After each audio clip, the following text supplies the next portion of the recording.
আইন তৈরি হয় যাতে ন্যায় বিচার প্রতিষ্ঠা হয়।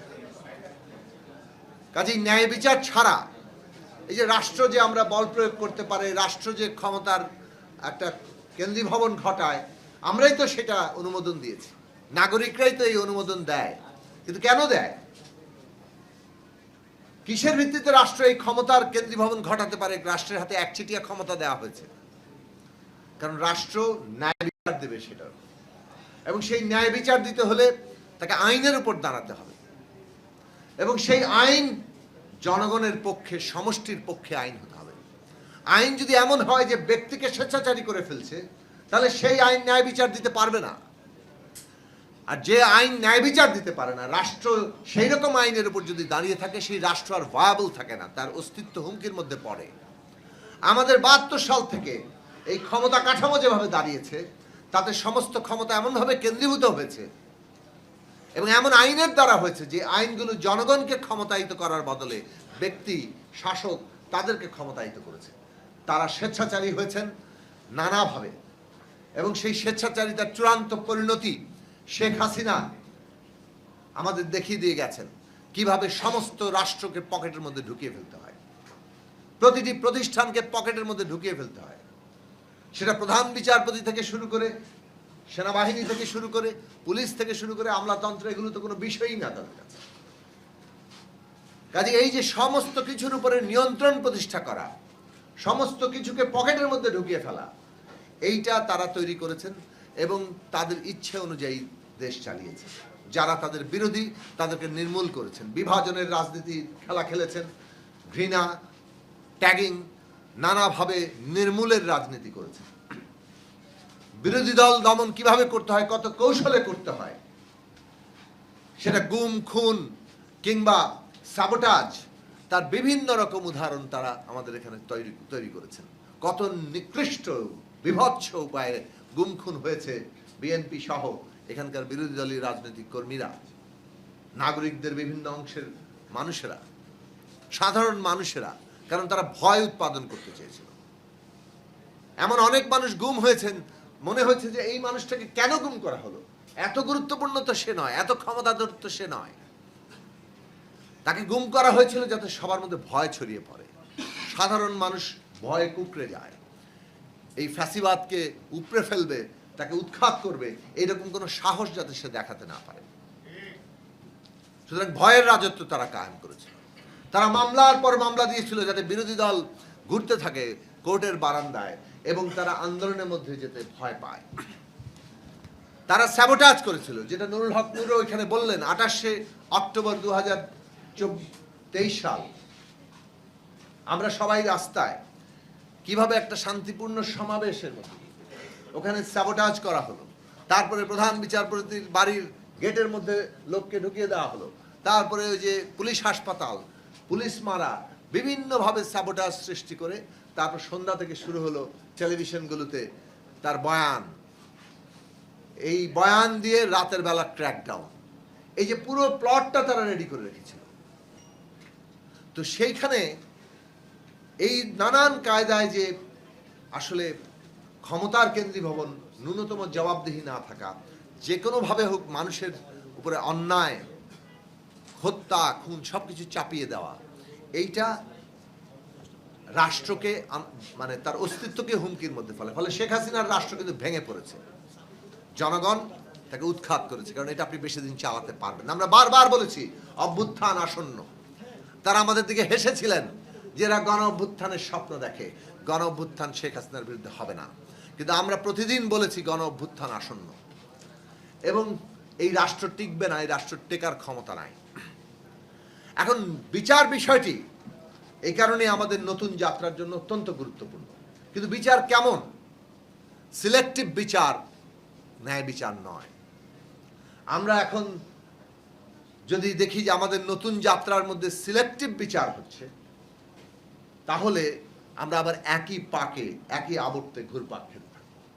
এইটা আমাদের নাগরিকদের মনে রাখা দরকার। যদি রাষ্ট্রটা হয় অমুকের বদলে তমুকের, এবং ন্যায় বিচারও এইরকম ভাবে যায় যে আমি থাকলে একরকম এক দলের বিচার হবে, আর অন্য কেউ আসলে তখন আরেক দলের বিচার হবে, বিচার যদি ন্যায় বিচারের জায়গায় না যেতে পারে, তাহলে আমরা রাষ্ট্রকে সত্যি সত্যি কোনো নতুন যাত্রায় নিতে পারবো না। এই সরকারের সেই দিকগুলো খেয়াল রাখা দরকার ছিল অন্তর্বর্তী সরকারের। কিন্তু আমরা এখন দেখছি যে বিচার ন্যায় বিচারের জায়গায় নেই। অনেক ক্ষেত্রেই বিচার চলে যাচ্ছে মবের হাতে। সত্যিকার মানুষের ন্যায় বিচার পেতে হলে আগে মব তৈরি করো, তাহলে পেতে হবে, পাওয়া যেতে পারে। কোথাও কোথাও অন্যায়ের শিকার হচ্ছি, আমার জমি দখল হয়ে যাচ্ছে, মব তৈরি করতে পারলে, তাকে অমুকের দোষর প্রমাণ করতে পারলে, তাইলে যদি কিছু পারা যায়। এইটা যদি হয় রাষ্ট্র, এই রাষ্ট্র তার নতুন যাত্রা তো দূরের কথা, আবারও বলি টিকে থাকার যে লক্ষণগুলো সেগুলো হারাতে বসেছে বলেই আবারও চিহ্নিত করতে হবে। কারণ রাষ্ট্র ধারণার আপনি 1000 বছরের ইতিহাস দেখেন, এটা অত্যন্ত গুরুত্বপূর্ণ প্রশ্ন। দ্বিতীয় প্রশ্ন হচ্ছে, আমরা লড়াই করেছিলাম সংস্কারের জন্য, এবং এইটা বাংলাদেশের ইতিহাসের অত্যন্ত গুরুত্বপূর্ণ বিষয়। বিএনপি বড় পার্টি, দেশে কয়েকবার ক্ষমতায় ছিল, এগুলো আমরা সবাই জানি। বিএনপির মতো রাজনৈতিক দল 18 সালের পরে এটা উপলব্ধি করেছে যে এই ক্ষমতা ব্যবস্থা থেকে, রাজনৈতিক ব্যবস্থা থেকে বিএনপির মতো দলকেও পুরোপুরি ছুড়ে ফেলে দেওয়া হয়েছে। এইটার মধ্যে আর কোনো জায়গা নেই, এই রাষ্ট্র এভাবে চলবে না। কাজেই তাদের 16 সালের ভিশনকে তারা 27 দফায় উত্তীর্ণ করেছেন নতুন জায়গায়, যে রাষ্ট্রের আরো অনেক মৌলিক ক্ষত তৈরি হয়েছে, সংস্কার করতে হবে। যে সংস্কার নিয়ে আমরা তুলনামূলকভাবে আকারে ছোট দলগুলো অনেকদিন ধরে, আমাদের প্রতিষ্ঠাকাল থেকে আমরা কাজ করছি, কিন্তু এটা তো তখনও জাতীয় প্রশ্ন হয়নি। একটা দাবি উত্থাপিত হতে হলে জাতীয় প্রশ্নে পরিণত হওয়ার যে সময় লাগে, সেটা কেবল প্রচারণার বিষয় নয়, সেটা কেবল ব্যক্তিবিশেষের উপলব্ধিরও প্রশ্ন নয়, ওটার বাস্তব প্রয়োজনীয়তাও এটা সামনে আসে। 18 সালের নির্বাচনের পরে, 14-র অভিজ্ঞতা এবং 18-র পরে এটা আসলে একটা জাতীয় উপলব্ধিতে পরিণত হয়েছে, প্রয়োজনীয়তায় পরিণত হয়েছিল যে বাংলাদেশকে যদি আবার এগোতে হয়, তাহলে এই রাষ্ট্র ব্যবস্থার সংস্কার করতে হবে। অভ্যুত্থান এই সংস্কারের আকাঙ্ক্ষাকে আরো গভীর করেছে। আমাদের ছাত্ররাও, যারা এই আন্দোলনে অগ্রণী ভূমিকায় ছিল, তারাও এটা গ্রহণ করেছে।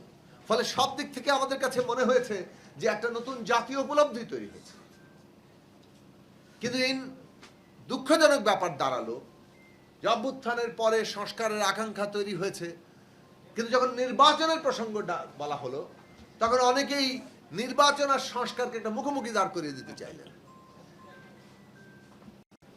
মনে হলো যেন নির্বাচনটা আমরা এই সংস্কার করে ফেলতে পারবো, এবং এই চিন্তা আসলো কিছুটা কতগুলো ধারণা থেকে, এবং সেই ধারণা, অনুমান, পরবর্তীতে এখন এসে আমরা বুঝতে পারছি এগুলো আসলে রাজনৈতিক স্বার্থ। অর্থাৎ আমার দল কি ধরনের বয়ান তৈরি করলে, কাকে কিভাবে চিহ্নিত করলে অমুক দল সংস্কার করবে না, এইরকম একটি জিনিস হাজির করে দিলে আমার দলের সুবিধা হয়। এই রাজনৈতিক প্রতিদ্বন্দ্বিতা শুরু হলো, যেখানে বাংলাদেশে একটা জাতীয় ঐক্য রক্ষা করা এই ট্রানজিশনের সবচেয়ে বড় কাজ ছিল।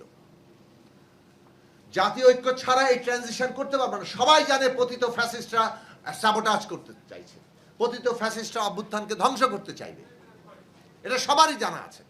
এবং তাদের দেশি বিদেশি মিত্র, ভারতে বসে থেকে শেখ হাসিনা যখন এখানে সাবোটাজ করতে চান, তখন ভারত সরকারের নীতি নিয়ে আমাদের প্রশ্ন করতে হবে, তারা আসলে কি চান।